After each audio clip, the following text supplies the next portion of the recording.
Session about not only the future of education, but also the future of research a little bit. Next to me is George Tsatsaronis from Elsevier. And online we have Kristen DiCerbo from Khan Academy and Maud Pols from Microsoft. And Kristen and Maud will start out. Kristen will primarily tell about the development of an application of Khan Academy, which is called Khan Migo. It's a tutor, a very successful tutor in the US. It's unfortunately not available in Europe, but Kristen will tell about the development and the experiences so far. Are you there, Kristen? Can you hear us? Maybe not yet. Kristen, welcome. Kristen, can you hear us? Okay, very good. Maybe you could start out telling us a little bit about Khan Academy and Khan Migo. Hello and good afternoon, everyone. I hope you're all doing well. Apologies, the sound just came in there right at the end of what you were saying. So if I was staring at you without saying anything, my apologies. So I'm Kristen DiCerbo. I'm the Chief Learning Officer at Khan Academy. Khan Academy is an online instruction and practice tool generally. If you haven't heard of us, we have about 12 million learners a month who come to our site and work on particularly math problems is our most popular category, but we also have science, humanities, and English language arts, along with some other things like financial literacy.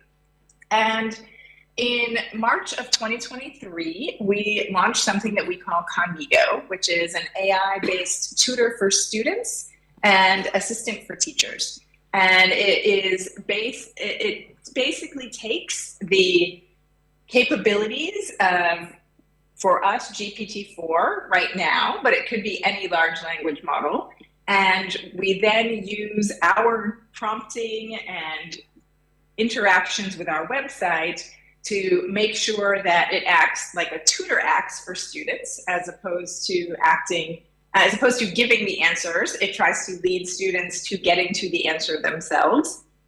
And for teachers, it has a number of functions, including assisting in writing lesson plans, in writing rubrics, in writing class newsletters, a variety of things in that area. So we have, over the past year, been both building out even more features for it, but also working with schools in the US that are implementing Khan Academy to understand how they're using it. So we're doing a lot of classroom observations and interviews with students and teachers and administrators about what's working and how we can improve it. So happy to talk about any of that today.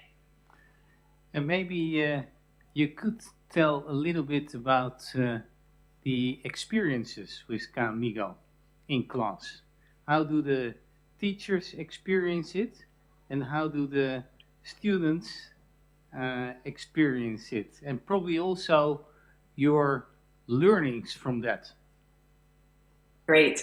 So there's a couple of things. I'll start with the students and how that works. So we know about student learning. So I'll tell you my background's in educational psychology, and that's kind of the lens I bring to how we designed the student experience. What do we know about students learning? Students learn when they are just at the edge of what they know and they need a little bit of assistance to be successful. So if you're a student in class and you're working on things that you're just super easy, you don't need any kind of assistance to help, you're probably not learning something new. You're probably practicing something you already know, which is also good, but it's not what you're doing new. When you're doing something new, you're often going to get things a little bit wrong at first. You're going to get stuck and maybe get unstuck. The problem in the classroom is there's 25 students, 30 students, and one teacher. And it's difficult when students are engaging in that kind of independent practice for the teacher to actually get to all of the students who have questions. And so students are stuck, and then they end up staying stuck while the teacher's helping other students. as doing as fast as they can, but there's only one of them. The same thing is true at home when students are working on homework or doing things and they get stuck. And so the biggest thing that Khanmigo offers is that ability to get unstuck and the ability to be able to then say, hey, oh, that's right, I need to subtract 3 from both sides. Now I know how to do this. So that's one of the big features, is that ability for students to continue to practice and continue to be working on what they're doing. It also is able to give immediate feedback. So when we think that's certainly important in math, and on the Khan Academy site, we've always been able to say whether a question is right or wrong right away after the student completes it. But now we can do it at the step level. So if a student's working with Khanmigo on a problem, they can identify right where the student went wrong on that step. But the other area is actually outside of math. And when we think about learning to write, we know that students will hand in an essay to their teacher. The teacher ends up with a huge stack of papers to grade, and often will take a week or a week and a half to get those back to the students, at which point the students don't even really remember writing it, and they maybe look at the grade on the top of the paper and put it in their folder and move on. And that is not good feedback for learning.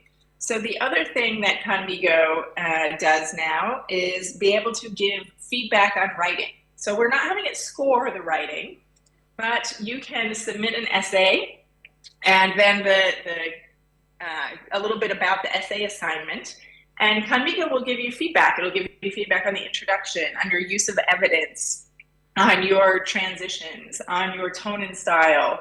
And so in that way, we can start students getting more feedback on their writing and hopefully be able to write more, because teachers aren't as burdened with having to give all of that feedback to all of those students.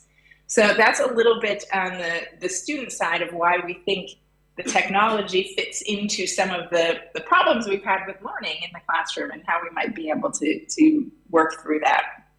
And so students have given generally good feedback on those things. A couple other things from students that we have learned over the course of the year. One is in the US, they really, there's a lot of appreciation for the fact that Khanmigo can also speak other languages. And so a lot of our English as a second language students are able to interact in their home language or get support in their other language, which has been an interesting finding. It wasn't something we necessarily were expecting. And then as well, another thing we found that has been not so positive, but is an interesting finding, is that students are not great at asking questions to Khanmigo. This may not come as a surprise for those of you who are teachers, but a lot of times they're not good at figuring out what they don't know or where they're stuck. And so when you look at the transcripts, we can see the transcripts of the interactions with Khanmigo. You can see, for example, they'll just say, they won't even say, I don't know. They just say IDK. And so we are working on how can we help kids ask better questions. And when we talk to teachers say, oh yeah, this isn't just about interacting with AI. It would be great if kids could ask better questions, both in class, to the teacher, to themselves. So that's one of the things that we're working on, so that students are able to get more out of the interaction if they're able to articulate more to the AI tutor a little bit about where they're stuck. And at the lecturer side, how are the experiences there? The teachers, what do they say about Yes, so on the teacher side, the interesting piece, so they appreciate the student capabilities being able to extend where they are. But the other thing we found is when we launched Khanmigo, we had about 3 or 4 things that teachers could do for their planning on the site. And every time we talked to teachers, they said they would ask for more features for them. So they would say, can it help us unpack standards into learning objectives? Can Khanmigo help us write that rubric? Because man, when I try to write a rubric for grading, I get stuck on, what should a 3 be and what should a 4 be? And now the Conmigo can help me work through that and be able to write a good rubric for my own grading, things like that. So they are appreciating the tools that help them with administrative tasks. We have a feature where teachers can write quiz questions, for example, for students, and that they can go back and forth with Conmigo and write quiz questions. So I will say of the teacher features, one of the things that we were able to launch last week is 2 weeks ago. We are able to give the Conmigo, all those Conmigo teacher features for free to all teachers in the US. So that's been exciting for us to be able to do that thanks to a partnership with Microsoft. So we're excited about that. Their feedback for us, so interestingly, among the most used activities is actually one called Refresh My Knowledge, which we found out that teachers often in the US, I don't know how this is where you are, will be pulled in at the last minute to substitute in a class for a teacher who's out. Or they may be teaching something they haven't taught in a couple of years. And so we have a Refresh My Knowledge activity that we see is one of the top, like I said, one of the top 4 used activities where teachers are able to go in and say, refresh my knowledge on, this, how to differentiate equations, and Conmigo will have a conversation and give the teacher some practice problems about how to kind of make sure that all of that content is fresh in their head as well. So we've been surprised. I was actually surprised to see that as one of the most commonly used activities that we're seeing. Yeah. What did you further learn? Where did you change the design, or what is very unexpected that you experienced? So I talked a little bit about the question asking and the responses from students that are not as in depth. So in response to that, one of the things that we have launched is what we call dynamic action bubbles, which probably means nothing to you. Basically, when you're interacting with Conmigo, if you want, you can have Conmigo suggest responses that you might give. So we, depending on what you're talking about, we then suggest what your next question might be. And so that then, and we give you 3 options of, hey, you're talking about, gravity in the solar system in one of our science lessons, and you're going back and forth about gravity on Mars. It might suggest 3 different questions you might ask about gravity on Mars. And that way we're trying to model for students what those questions should look like and might look like. So we are testing that now to see if, in fact, students read those questions and work through and use them, or is it then basically, or are they kind of clicking blindly on the answers and working through them? So we'll see if that helps as we think about how do we help students to have deeper interactions and more meaningful interactions with Conmigo. So that's one of the things that we're working on.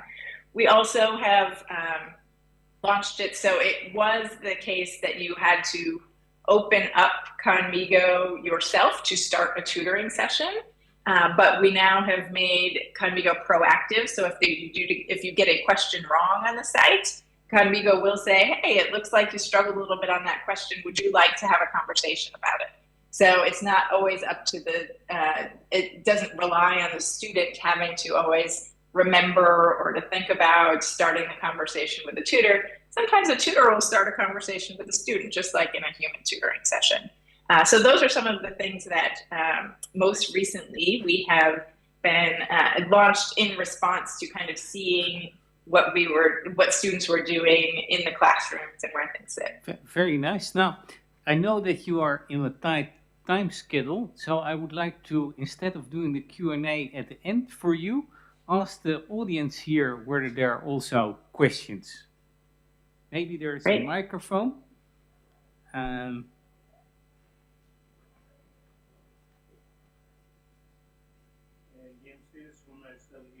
Thessaloniki. Thank you very much for being here. I know that it's a big time difference for you. My first question is, here in the AI Doctoral Academy, we develop some short courses that are of advanced level. Do you think that Khan Academy would be interested in co-offering these courses, or is it outside your scope? I'm afraid I couldn't hear that. Could someone repeat it? No, it is. The question was, would Khan Academy also be able to include courses on a more advanced level, like at the academic level, or is it more targeting middle school? Or, yeah. Yes. So we say, and this is K-14 in the US terms, we say K-14. So we go up to some of the early college courses. So in math, we have calculus and differential equations. In science, we have college level biology, chemistry, and physics. So it's kind of those introductory courses that are in college and in post-secondary that we cover. Would we go to even more advanced courses than those? Probably not, just because the numbers of students that are in those courses are so much smaller, and we have so many courses to still create to hit the secondary and those early post-secondary courses. But do take a look, and you'll see that at least the kind of the first and second year college courses in math and science are covered fairly well.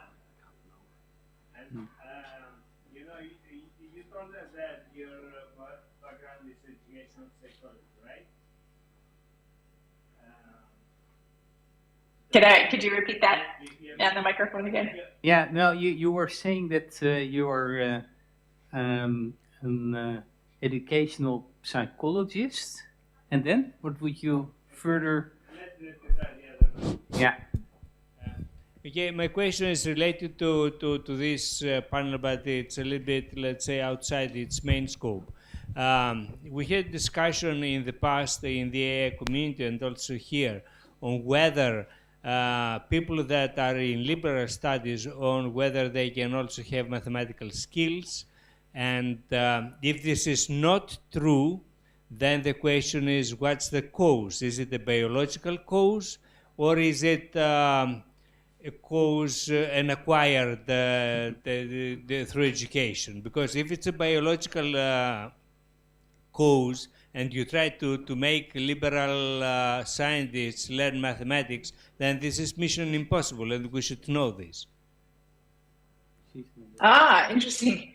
No, here our philosophy at Khan Academy is anyone can learn anything. It is that with support and practice, that anyone can master the concepts of mathematics and should be encouraged to, especially when you're talking about liberal arts students. I'll tell you, for me, one of the most important things, I went to a small liberal arts college, and was a psychology and sociology major.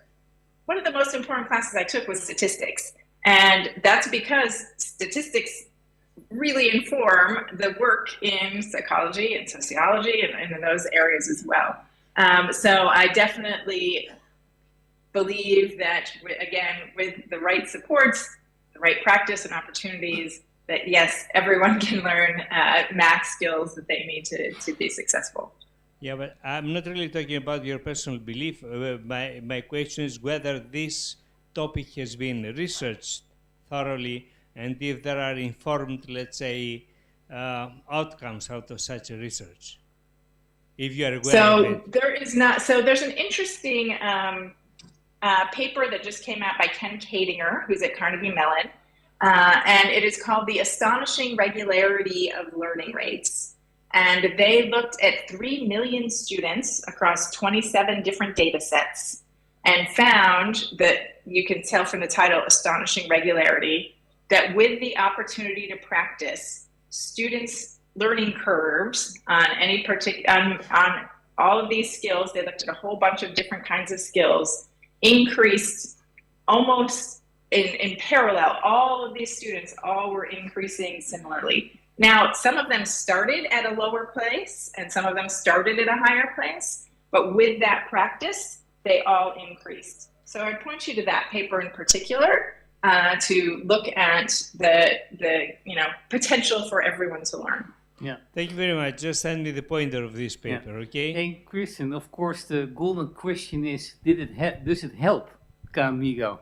Or is it too early to say? Yes. So in thinking about does it help, there are, hang on, I'm going to put a link to that paper that I just talked about in the chat here. I'm not used to WebEx. I'll find the chat in a minute. So the question about does Conmigo help students learn?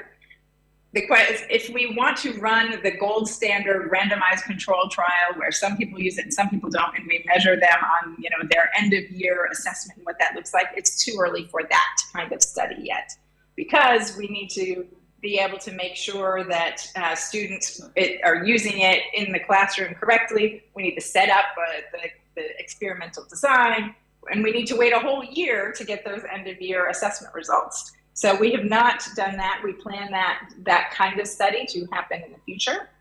What we are looking at now are the usage correlated to, does your time, for instance, using Khan Academy relate to increases in learning measures on our site, which are on Khan Academy. As you work on skills, you go to familiar to proficient to mastered.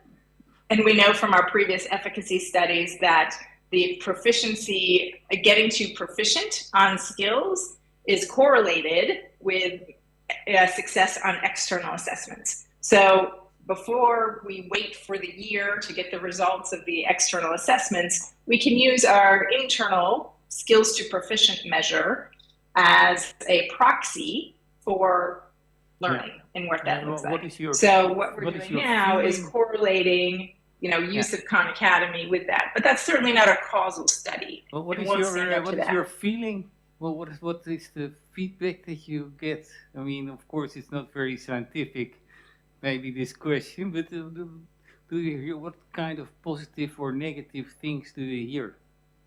Yeah, so students and teachers tell us that it's helping them learn. It's telling us it's helping to answer their questions, helping them engage in more practice, helping them feel like they have a friend who they can ask questions to that maybe they didn't ask on the other side. So we think we're seeing positive trends. We are seeing things pointed in the direction that yes, it's definitely helping students to increase the amount of practice, which increases the amount of learning that they're able to do. Hi, I also have a question. So I think one of the bitter lessons of the internet era is that more information does not necessarily mean like better information or better wisdom or better knowledge, right? Like, of course, like the web gives everything for free, but there's a lot of garbage as well, quite often also in a malicious way. So with AI tools having no fatigue themselves, why won't this be the case for the next generation, even more so by manipulating? Like, that's my first part of the question.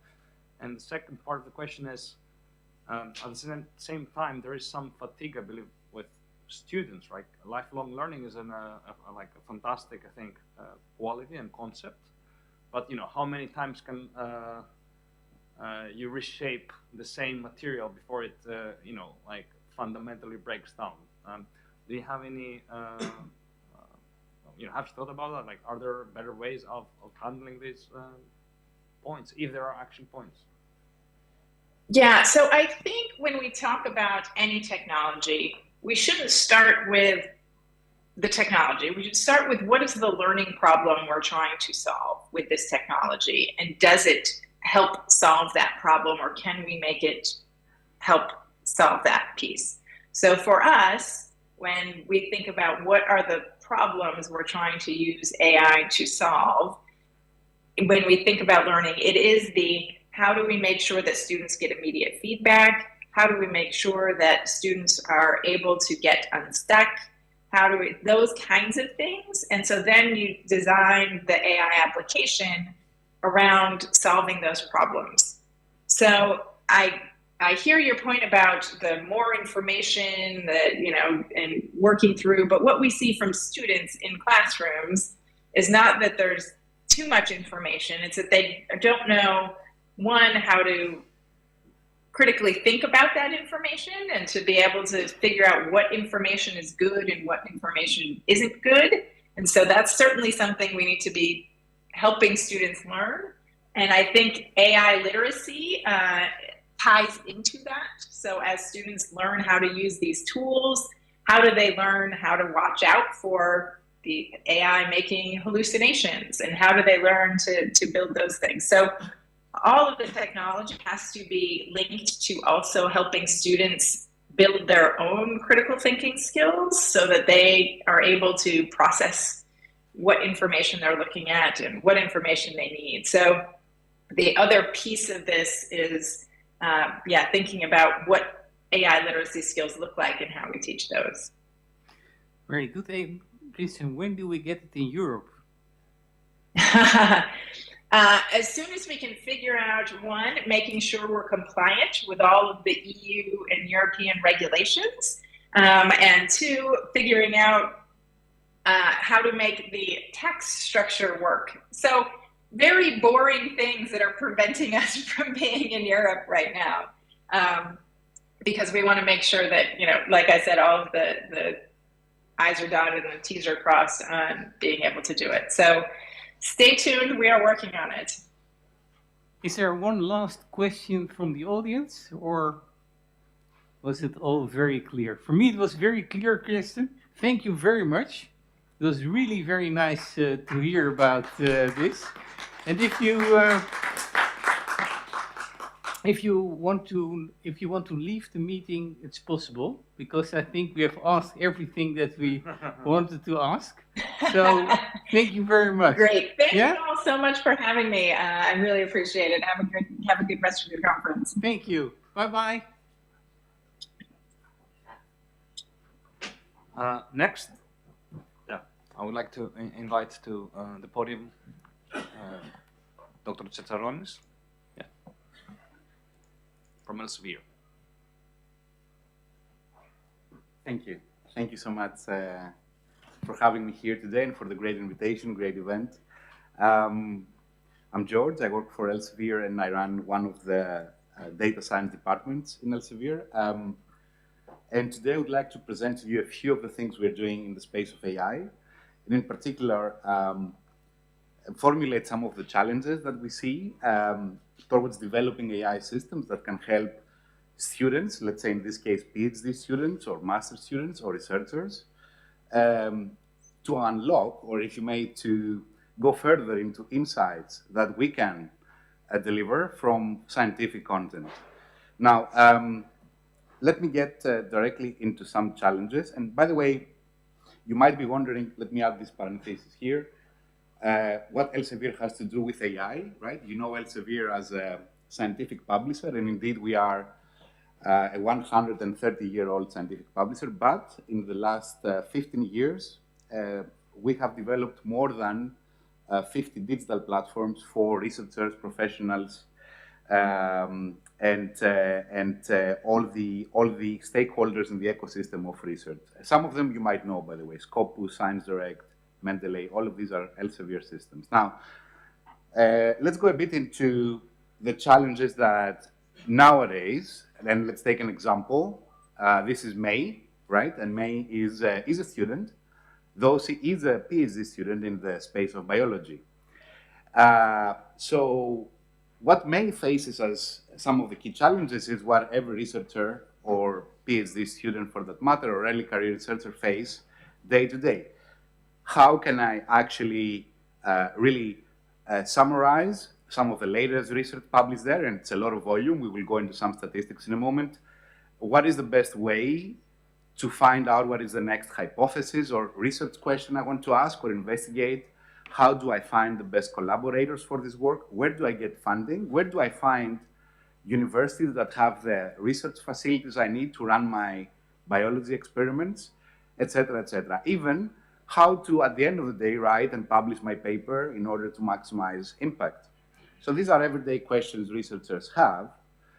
And even worse, to add to the challenge, this plot here shows how much the peer-reviewed scientific, published scientific literature has increased in the last 20 years or so. And you will see here a trend that I'm sure you'll recognize in this room.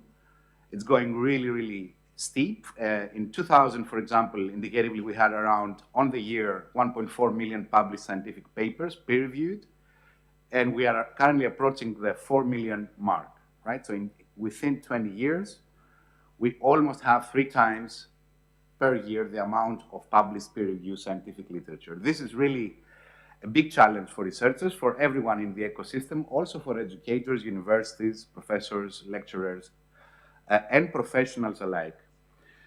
Now, as I mentioned, just to formulate some problems, right? Some of the key challenges May is facing, and May is, of course, a fantastic persona, but it's a persona that we would like to relate this conversation today to. We need to basically be able to save time from the researcher by accelerating the way they can really digest the new literature, they can really unlock some of the insights, and they don't miss out on anything new.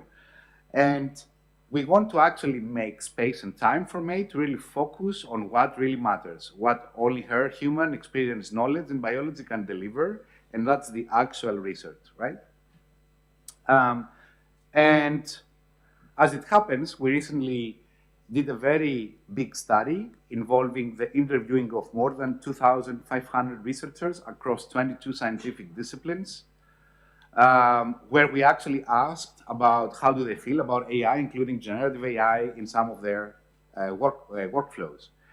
And here you will see a few of the testimonials. This is part of a report. You can see a sneak peek here that was supposed to be released just a couple of days ago, but it's going to be released in public on July 9th. And what I want to show you is a few of these statistics here. So first of all, among all these researchers, definitely there is a great awareness for AI and the technologies and the benefits this could have, but very interesting, around 37% have already used it in their daily work as researchers. I bet if we run the numbers here, also around 1/3 in this room has used one way or another, one LLM or another service that uses AI, maybe some of you develop. So more than 90% also think it will really help accelerate the research and the knowledge discovery in the coming 2 to 5 years. Now, let's go a bit more deep into the woods of AI, and I'm going to show you a few things about a particular architecture we are using in Elsevier to develop generative AI systems. And I believe we are actually one of the few companies that at this point we have 3 or 4 generative AI solutions at scale in production. I want to demonstrate some of these in a moment. But in principle, we're talking about opportunities mostly, and I think that's very important. We are all aware of the risks, of course, but here are some of the key areas we believe generative AI in particular, and here when we talk about generative AI, let's make it a bit more concrete, text-to-text deep neural networks, right? We're not talking about text-to-video or text-to-image, so these are also extremely important and helpful, and multimodality is a trend and is a key to unlock further research. But here, all of these key, let's say, opportunities could be addressed with only text-to-text. So we have literature review and summarization. I think this is already doable, and one way or another, we all use tools that can summarize papers, that can summarize some literature for us. Something that is not very obvious how it could be done, but we believe there is a very big opportunity there, is how we can use generative AI to help the researchers formulate the right questions. Right? And asking the right questions is much more important than having the ability to get answers to a question. Experimental design is also an area that is a bit untapped still. So let's say you're working on a particular experiment, let's say computer science. The next benchmark you want to run for testing your new fine-tuned LLM in a particular task, you would want to know with whom to compare, which benchmark data set to use, what sort of hardware would you need to utilize for these experiments, and allow someone to help you, and that could be an AI, to design that experiment. Then we have, of course, all of these other areas that you see here, like understanding results, improving the presentation and the language, I think we all realize this potential. I think LLMs are really, really good in doing exactly that, having been trained in the objective of predicting the next word. It's only natural. They can actually summarize well, they can even explain well, and they can write well. And then, of course, recommendation matching, finding the right calls for proposals, find collaborators, and very importantly, having a tool that can run for you some tests in terms of are your results and your protocol that you applied in this work and your research compliant to the different ethics and regulatory policies that are out there. AI could also help there. Now, one of the most important reasons that we have arrived to the state of where we are is because of the evolution of machine learning. And machine learning is at the core of AI. It's definitely not all of what AI can deliver. There is much more to AI that I think in the future will start conveying and converging towards applications. But the most important reason we are here is representation learning, right? You can think of it as a timeline of how machine learning has evolved. And in the 60s, we did rule-based systems. Somewhere in the 70s, 80s, and definitely in the 90s, we actually came up with features we believe are important to start from and allow the machine learning component to learn for us what are the combinations to predict. But now where we are is the deep neural networks can really understand and digest knowledge like we've never seen before. Two examples I will bring here of why representation learning gives us an advantage as a society to go further than we have ever imagined. The first example is when MIT researchers a few years ago trained the deep neural network with the aim to recognize the next best chemical compound with antibacterial properties. That network, after examining a very big list of compounds, came up with a proposal, a compound now called halicine, that is supposed to be one of the biggest promises of antibacterial drugs. And the way the network did that was actually after having been demonstrated some compounds and some types of properties, and then being allowed to go and understand on its own with self-supervised learning what are the things that could play a really important role. And it came up with a compound that experts and humans probably would have never caught, would have never realized there is a very good potential relation there. This surprise, which fills the gap and the gap we have as human experts to be able to understand and observe everything, I think is the advantage AI gives us. The second example is a bit more naive one, but it's entertaining. It's the system by DeepMind called AlphaZero, which is the best chess player in the globe. And how was AlphaZero trained? It was not trained by giving it examples of games. It was allowed to just play with itself, infinite amounts of games, and understood on its own what are important things to do in chess. And when it played with big chess players and beat them, and after 3-4 moves did things that nobody could have ever imagined, such as sacrificing the queen, everybody thought this is ridiculous until the time they saw they're losing, right? So these are the types of advantages that such an AI can really bring into the table, closing this gap of experience. Now, I talked before about text-to-text, but we cannot ignore the very big advancements that we have also in other multimodal deep neural networks. And here I'm demonstrating a very quick example of where we are with the text-to-video application. This is an open AI's model called Sora. Maybe you have seen it. And if not, you will see how professionally, realistically, it can generate the video on the right with a prompt on the left. So the prompt is give us a photorealistic close-up of two pirate ships battling each other inside a cup of coffee as they are sailing. It's a bit science fiction as a prompt, but really tries to bring the model into its limits. And you will see how realistic this video is. And please notice all the details. The physics are all there. The flags go into the same direction as if you would see them in nature, two ships really inside a cup of coffee. The flags go exactly into how the wind would blow, etc., etc. So this is really important advancement. The fact that we can go from a simple text prompt to something like this, it's very impressive. And the same we can do, that's the analogy here, with text-to-text. You don't see it as impressive in text-to-text because you don't see the multimodality of it, but AI can also do a lot of such things in text-to-text applications. So let's go a bit further. Now, of course, I'm not going to stay a lot into this slide, but what actually self-supervised learning and representation learning has opened up is our ability to go from very specific task solvers to more generic purpose task solvers. And we had language models in the 80s and the 90s. They were statistical models, they were n-gram models, and they had a lot of issues. What really started opening up a bit these possibilities in 2013, of course, Mikolov's word-to-vec, and a bit later the GLOVE. And later more contextualized domain-specific types of networks that could really take as input text, represented in a space that semantics and the way text is connected by means of semantic relationships is captured, is understood.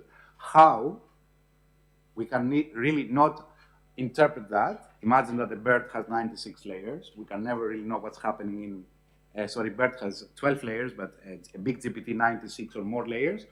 Even in the small bird, which is 500 million, nobody really knows what's happening in layer 6, in layer 7, in layer 3. There is no interpretation of how this is captured. There is no real understanding, but we really understand that what really could be happening in the background is layer to layer as we go via backpropagation and learning to predict a mask word or the next word.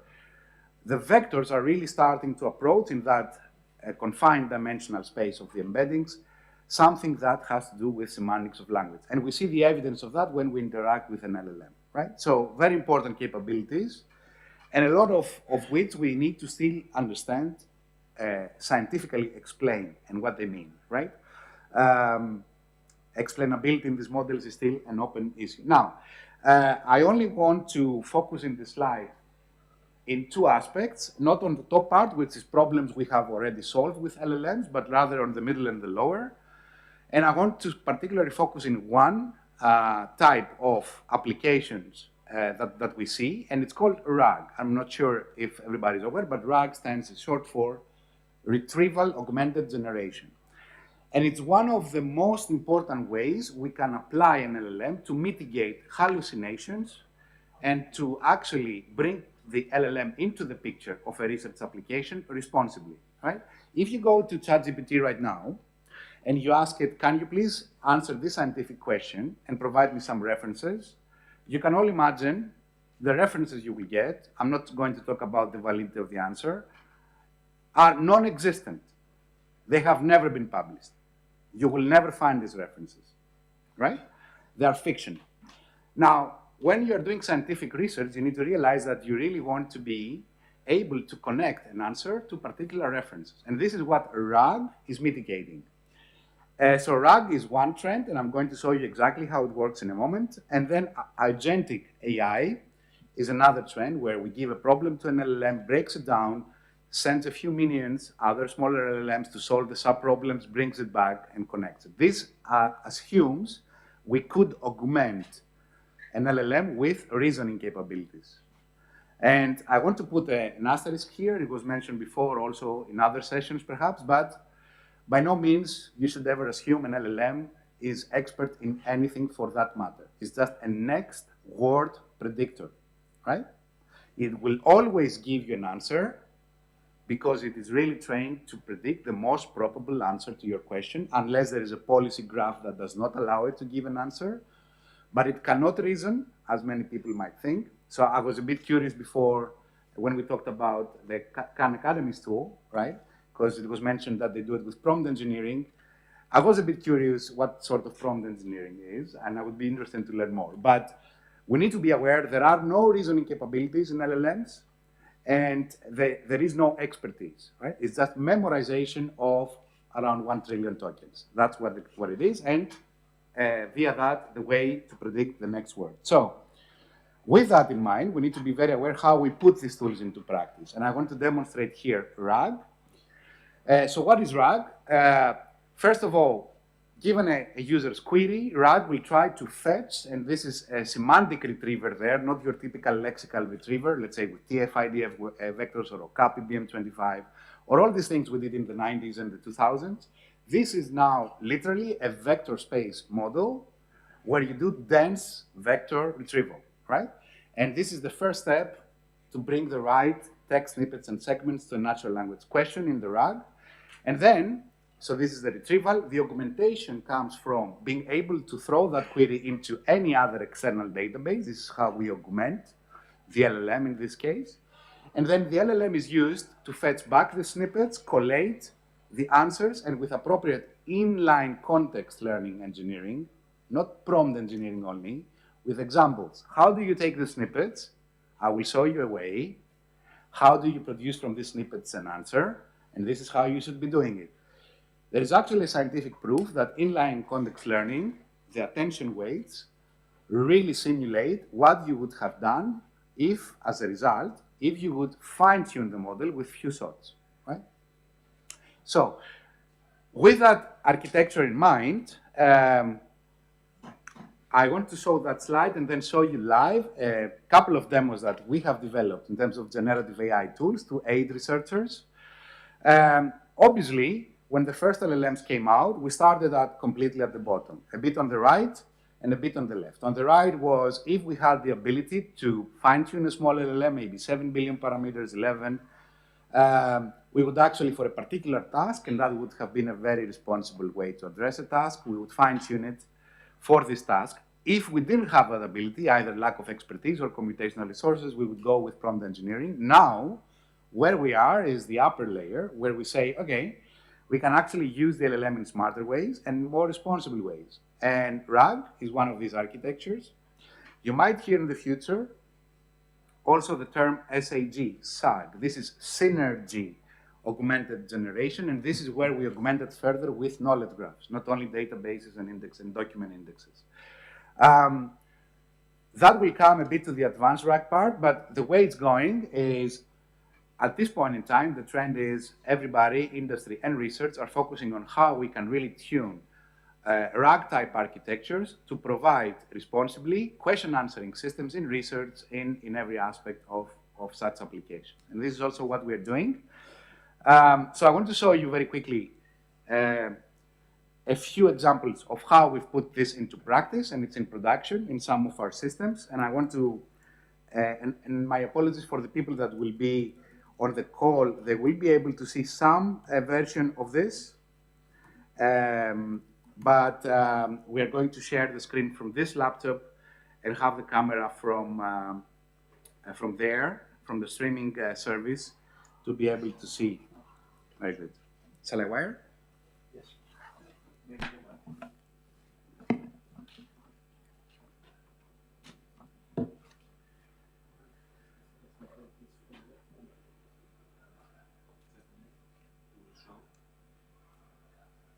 All right. The first tool I want to show you very quickly is Scopus AI. If you are familiar with Scopus, it's one of the largest horizontal databases in the globe. Web of Science is another, just to name a competitor, and they both are really often frequently consulted for scientometrics, bibliometrics, etc. What they do, though, which is very important, is they index all the metadata, including titles and abstracts, of all the scientific literature published virtually in the last century, in the last 100 years, right? And we use that property of our Scopus to implement a RAG architecture where you can ask a question and you can really interrogate the abstracts and get an answer. So here I'm using a question which is coming from life sciences. I'm actually asking the tool about what is this particular rare disease. The disease is called idiopathic pulmonary hemosiderosis. It's very high concentration in some of the lung blood cells of iron. So obviously, for an early career researcher or a student, you can see here how important and convenient it is to be able to come to a tool, and I will show you a few differences with ChatGPT and other tools that are used only as a memory. And you see, first of all, you see the answer, and that has a nice structure, which is really structured for someone who is early career in this field. But most importantly, you see the references after every snippet of the answer almost. So whatever this tool tells you, you can be sure if you click on that reference, you can go and find where exactly it came from in that sentence, right? And this linking is extremely important for education, for scientific applications, etc., etc. this ability to trust the tool and go back and validate what's happening. The other thing we are doing in Scopus AI is we are providing an expanded summary. We go a bit further and we say, okay, if you wanted to include a few more papers around that topic and have a better structure, and this is how this could look, where we go and say, okay, it's a rare disease. What could be important here for you to know? Some symptoms, maybe some causes, maybe diagnostic tests, or maybe some sort of treatment options, et cetera, again with references. We go a bit the further step and we create visually, we show you a graphical abstract of what are the most important concepts and also important for education to answer that question. And here you can see that if I start from IPH, which is a rare disease, to answer this question, I need to go to understand diagnostic evaluation of the disease, clinical presentation, et cetera, and it goes deeper and deeper.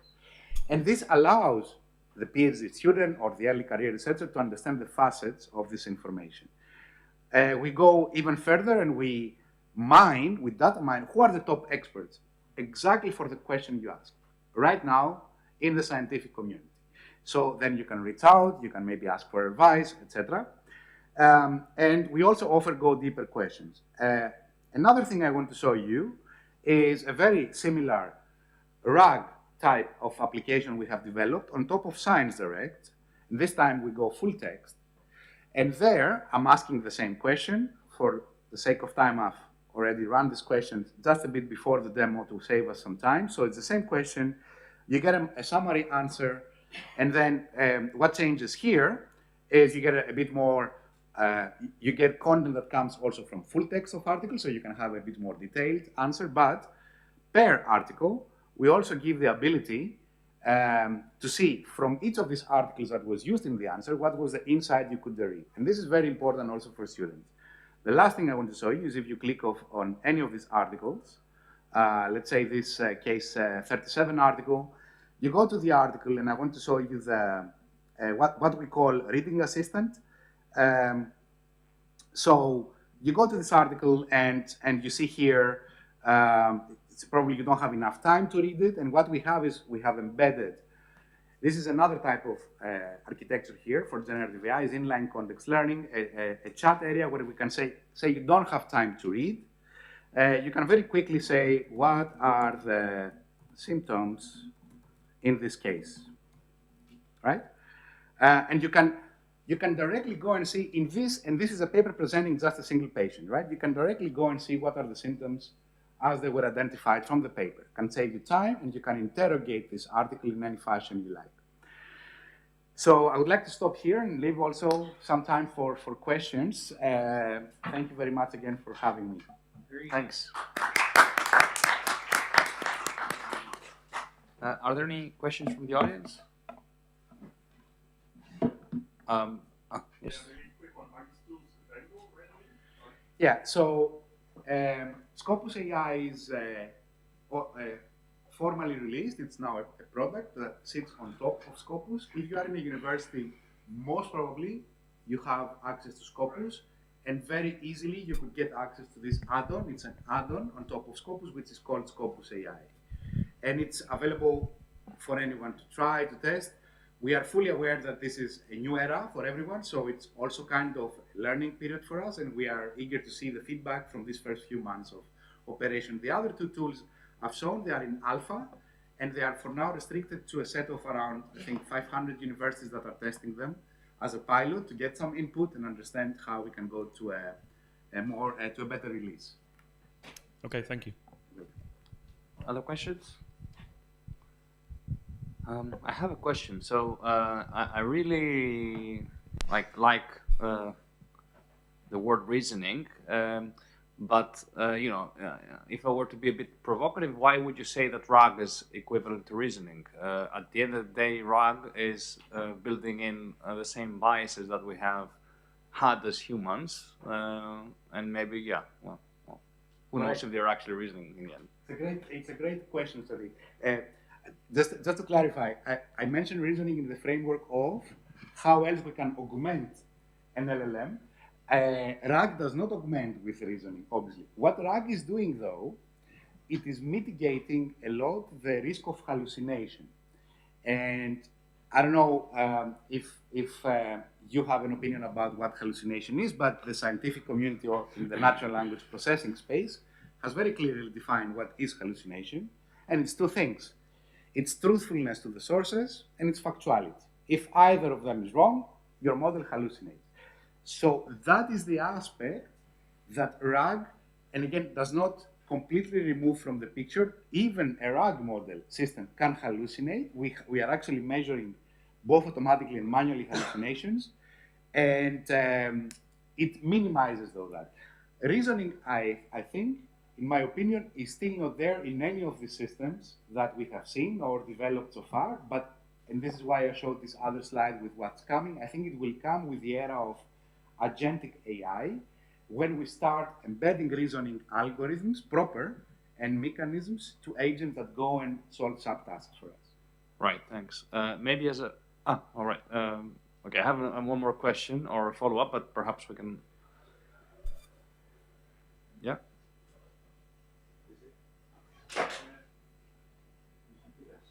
Yes.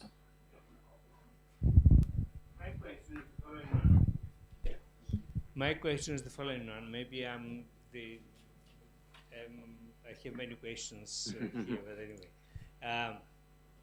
LLMs have not been designed to do reasoning, yet their text shows some reasoning capabilities. Can you claim that by tools like the Scopus AI that you have developed, that you produce new knowledge, or not really? Right. Well, you can define, the definition of knowledge is very vague, so no matter what definition you use, does it produce a form of new knowledge or not? Right. So, first of all, I think a very short answer is, at this point in time, no. It's a very simple answer. Is there any prospects to produce new knowledge this there way? There are prospects. What do you need to produce new knowledge? You need epistemics. So you need a model that understands, and that could be different from scientific domain to scientific domain, right? The way psychologists do research, the epistemics around them is different than the way mathematicians do research, and different than the way computer engineers are doing research. So you need epistemics, so a model that can understand that reasoning process and the process of researching. You need high quality content, and you need a model that has the ability to apply the epistemics to your high quality content and suggest and produce, like a researcher would, some new interesting hypothesis with some suggesting explanations how this could be explained scientifically. At this point in time, none of the systems that are there can actually do that if we define knowledge advancement like this, right? That we really produce the next triple of what is new in this space.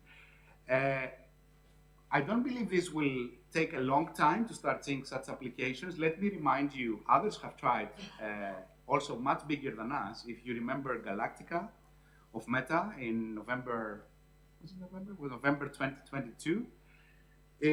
Well, Jan LeCun still talks about it if you ever see him in a conference, but it was out, let's say, on a Monday, and 3 days afterwards, the tool was down, right? Because it was promising this text to science. Let's call these tools text to science, right? Instead of text to text. And of course, this is not there yet as a capability. So you're right, they cannot do that yet. They are really good at giving you the insights of what has been already there. Yeah. I think we are almost there. We have conquered that, I believe, in my opinion, but they cannot produce the next step. The only reason they have some reasoning abilities is because of what Aristotle used to say, language is logic. They have seen a lot of language, and they have captured for sure 100% syntax. So first order logic is there. There is no doubt about that, and we can test these tools for first order logic capabilities. But there is no other reasoning mechanism they have. That's about it. Yeah, just a comment. The reason I ask this question is the following one. I think that we live in an information and data age in the sense that data increases exponentially, really, and also AI in a sense, is a blessing because it gives us the opportunity to do automatic data analysis towards producing information. When it goes to knowledge, I don't think that knowledge right now increases in an exponential way. I think that it increases linearly. You showed this in our graph. So then the question is, what is going to be a knowledge society? Is it going to be a society where we have an exponential growth of knowledge? And can we use Gen AI, for example, to achieve this? Yeah. So we're not there yet, No. but the question is whether there is a real prospect to go to this. And then if knowledge and scientific papers are produced by machines, then what we're going to do? Maybe we're going to go swimming or... So definitely we're not going to go, because of the weather we might want to go swimming, but I really think that we are not there yet.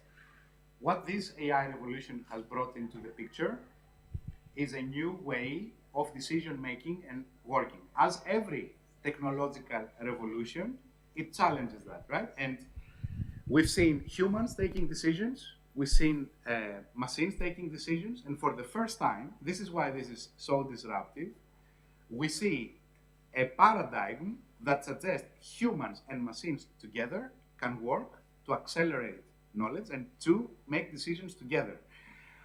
We will not get there unless we start understanding that this could be a possibility. For now, we are in the denial phase. Everybody thinks, even very renowned people in AI, they are very scared, right? We are in the denial phase. It will take some years and it will take a lot of training, right? A lot of education, but I think sooner or later we will come to the understanding that this will help us accelerate really a lot, and instead of swimming, just do more and better or higher quality, right? That was very nice. I've one remark, and that was that the Microsoft speaker had a wrong time in her diary. That's a pity, and she asked me to tell that to you. She apologizes, so that's a pity. But I want to thank you very much, George. Very interesting and good question in the week as well. And I think there is now again a break. Am I right? No break? Okay. Which is on ICT.